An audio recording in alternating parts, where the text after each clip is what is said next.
Having put the first coat on, the primer coat, now it's time for the next 2 coats, which can both be applied straight from the tin, which makes it really nice and straightforward. I like using a thin brush. As you can see, it's not a very big one, but the coverage of this paint is so good, you don't need a much bigger brush than this. Tiny little bit on the brush, and then apply it in really nice thin coats. And as you can see, the timber is still really quite thirsty, so we're going to just again put it on as in nice cross sections.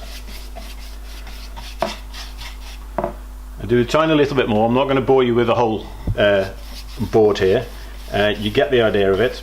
So what we're going to do at the end of this though is laying it off in really nice long brush strokes. So work with the grain so you have a really nice finished brush stroke on it.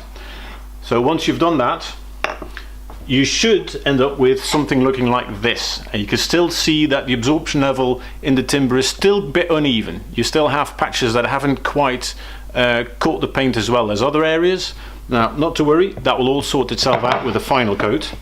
So with this one again, straight from the tin,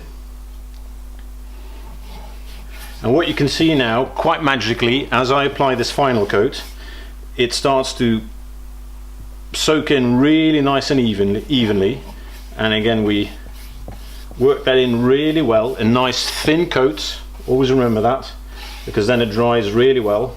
Nice thin coats,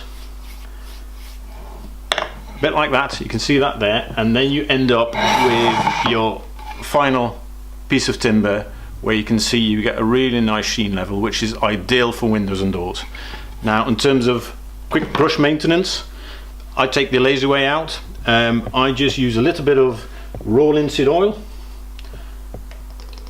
in an empty tin or a jar. Bang the brush in there, and that's it. You go for your next project, straight with the brush in, and off you go.